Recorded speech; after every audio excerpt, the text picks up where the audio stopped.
When did this all come about? It was a surprise to us all in the media to get the notice this morning that President Engstrom was stepping down at the end of the year. Can you give us a timeline as to how this all happened?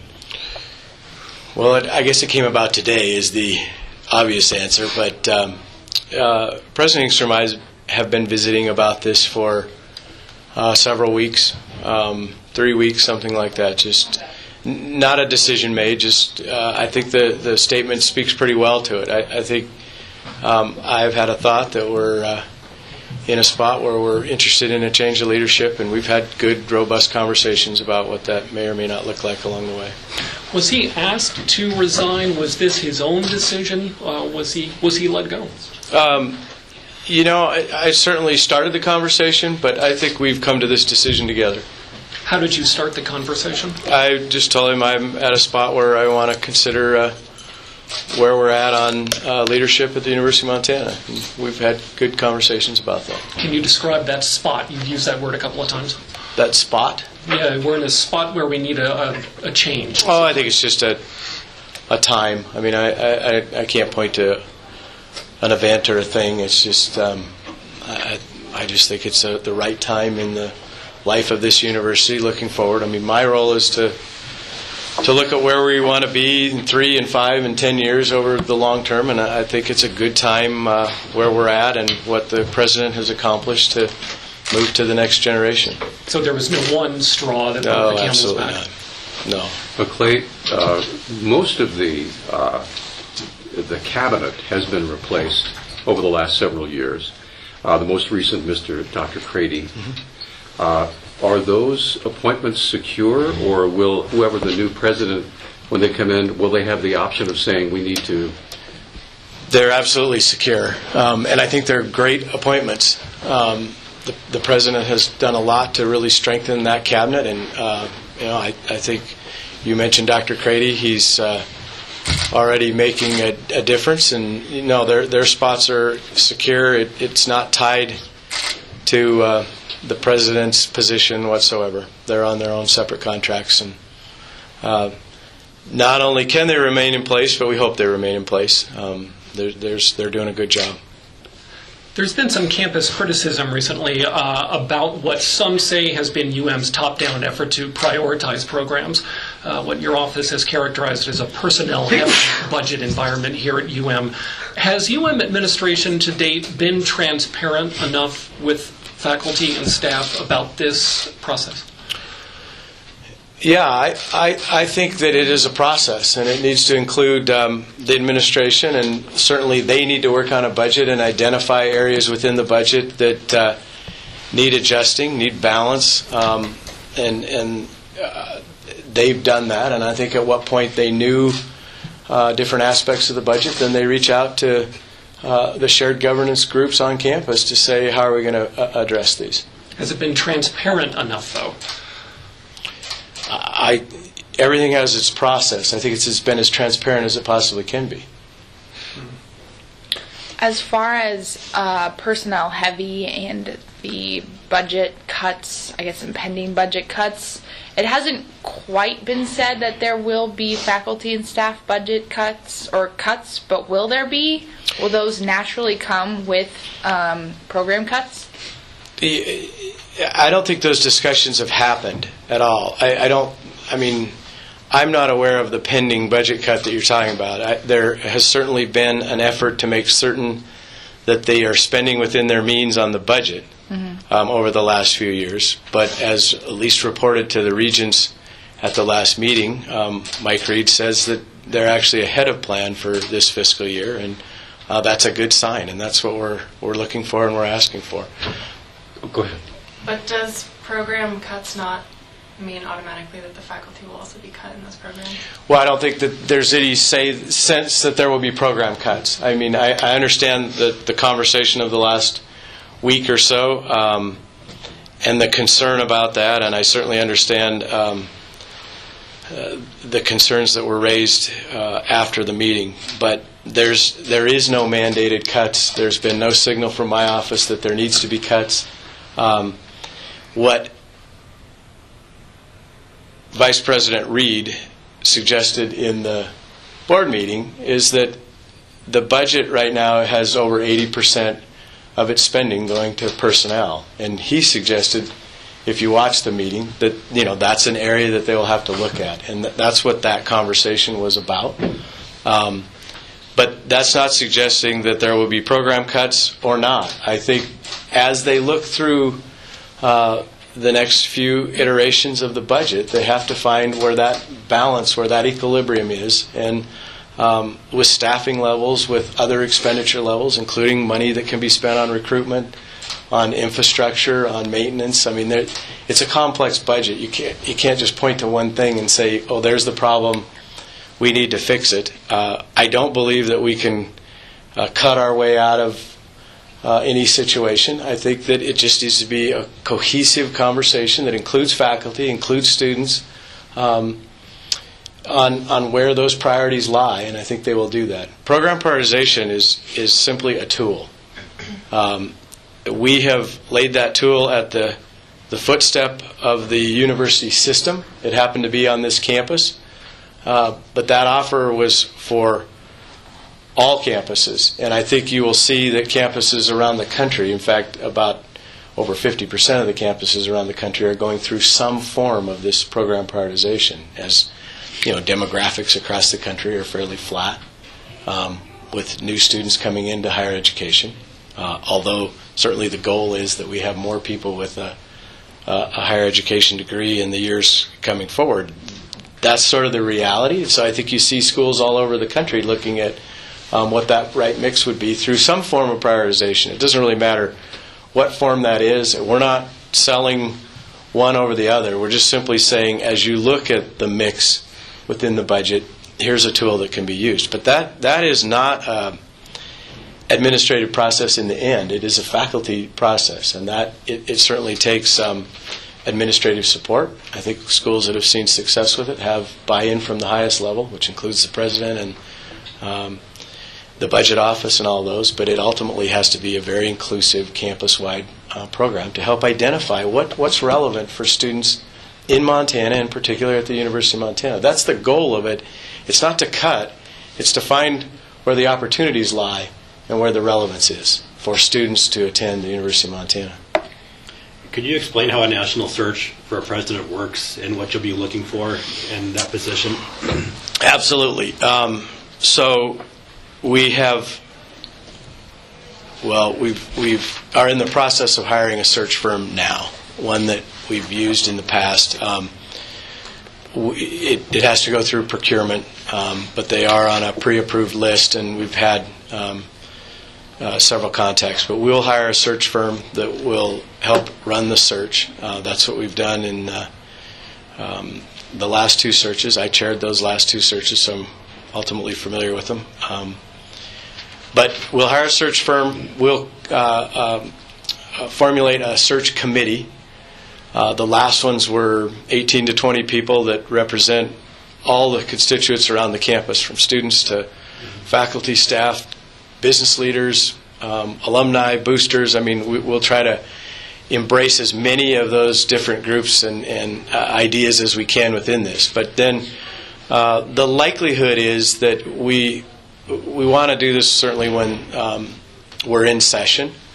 So I think, we'll get this organized now, and we may even have some listening sessions that the search firm would help us coordinate as sort of a facilitator. So we start to gather what's important to the campus community, what's important to the public, the students beyond. So we kind of formulate that into the prospectus.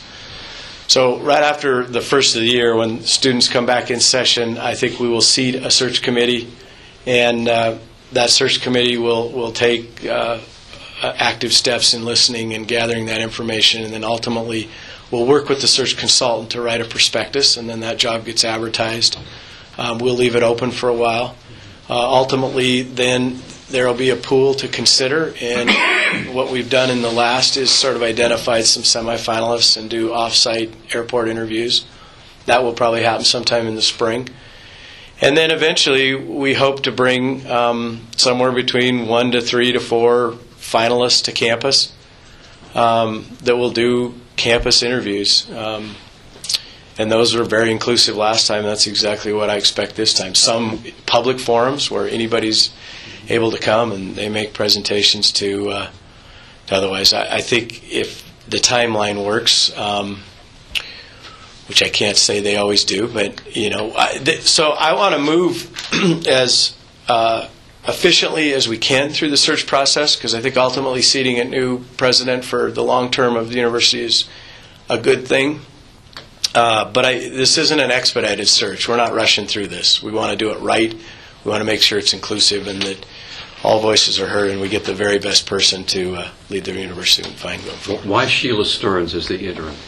I just think that there's not a lot of choices, right? And Sheila is a great choice.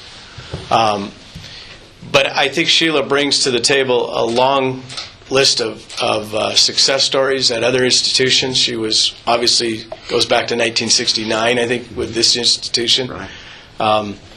Cares deeply about it. Worked with the foundation, so I think she can help us bridge foundation member relationships going forward. But then has also served as president at Wayne State and commissioner of higher education, so she understands the system. We still have work to do.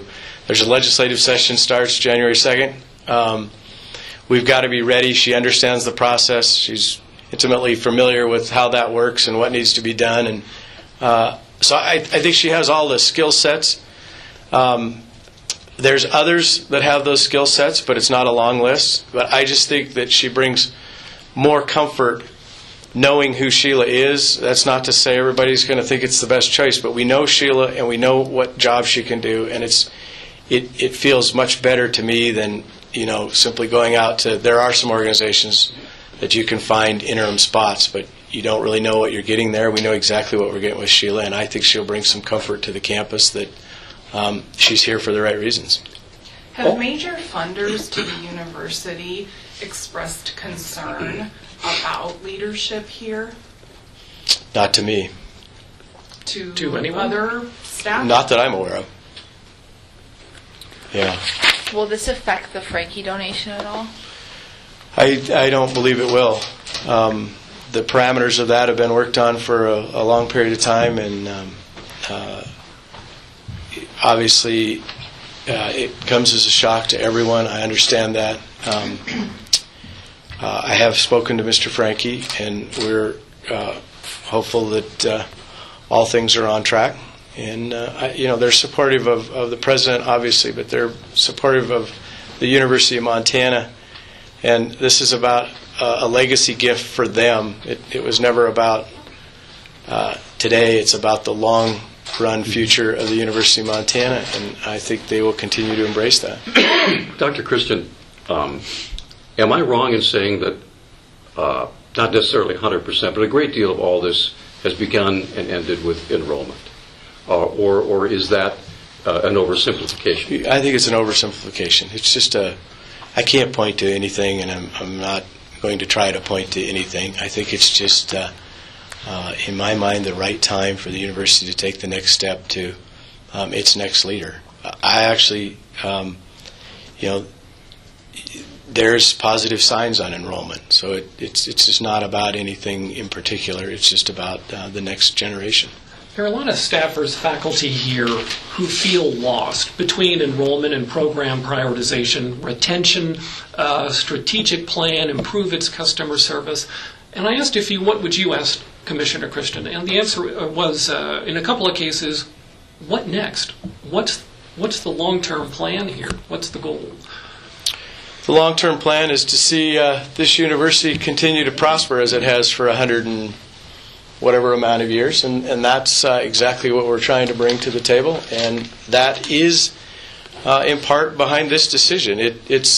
We're not talking about today or tomorrow or the challenges that we face today or tomorrow. We're talking about the long-range future and where this institution needs to be going forward. I don't think there is a next. I just think this campus needs to work together, and hopefully my office can be a part of that. Where we're supporting each other in finding sort of that balance within the budget, but also that balance of who we are. It's no surprise that liberal arts institutions around the country have seen challenges. But liberal arts around the country are incredibly important to the society within this country, and they have a place and a strong place, and we need to embrace that and just find where this campus can be the most relevant to the students that it serves, their families, the economy that it serves in Montana going forward. And that's the goal of all of those, is try to meet those goals and ultimately to see as many students that want to come to us find a home here and be able to be retained and succeed at high rates. That's our goal, and I think it's not much more complicated than that. So if I can, just in fairness, we have a number of other media outlets that are sort of waiting, and we're going to probably, the commissioner's going to do a number of successive interviews, but if we maybe have time for another couple questions, and then I need to bring in some other folks. Yeah, I've got one. Okay. Sorry, guys. Any organization as big as UM, which is a small city, really has its challenges, and Dr. Engstrom took over during what most certainly, I think, could be fairly described as one of the most challenging periods in UM's modern history. I don't know if you would agree with that. But how, if not will, history judge him? How should history judge Royce Engstrom? I believe history will judge him well, and I believe history should judge him well. I think if you read my statement this morning, it certainly talks about a change of direction, but most importantly, I think it celebrates what President Engstrom has brought to the table. He has done an excellent job. I think the University of Montana is now seen around the country as a leader in sexual assault prevention, violence prevention, how they handle that. I think ultimately the agreement that was done with the Department of Justice has served as a model for hundreds of students now, or not students, hundreds of institutions now going through the same thing. I think it will judge him well. I mean, the president has truly done some great things, and that's what I say. It's not about something wrong. It's about just a time for change. But I certainly celebrate what he's done. He's brought record levels of investment in research. He's seen record levels of investment from foundation relationships, donor relationships. I think that goes to the earlier question. No, I think the donors have embraced the president's leadership and have donated to this institution at record levels. So I think history will say he did have a challenging time. Some have expressed was dealt some tough cards, and I think he dealt with them well. And I know for certain that he showed up every day and did the absolute best that he could to see the university prosper, and that's all we ever asked of him. You've mentioned that you conducted interviews with community members, and I'm wondering when you did that and if the information they gave you informed your conversation with him about leaving. I don't think I said that. I think earlier when we talked after the Regents meeting. Yeah, I don't know of any. I'm not certain. I mean, every spring in May we do presidential reviews across the system, and during those, maybe that's what we were talking about. During the presidential reviews, I interview a number of people, from students to faculty to campus, but that's all just part of the ongoing process. There's nothing in particular of that. No. That was a year ago. Okay. And what is the status of the interim provost and the search for the next provost? So, both the president and I felt like it would be disingenuous to announce their names publicly and sort of bring them in until they know the rest of the story. And so that isn't written yet. We're going to reach out to those candidates immediately and see what their interests are, and if they're still interested in proceeding, and we'll make a decision once we've talked to the candidates that have been identified as advancing in the search process. Okay. And you mentioned that the search for the president is not expedited, but it is compared to the search for interim for the provost, isn't it? I think it's I can't speak to that. I wasn't on that committee. I think it's a similar timeline to what we did with the other presidential searches, and it's the timeline that the search consultant firm is telling us. They do hundreds of these a year. That is a reasonable timeline. But we won't hold to any schedule. The truth is, whatever it is. We're going to do the best we can to be inclusive and find the best president that we can. And if that happens by July 1, great. If that takes us through the end of the year, then that will be the deal.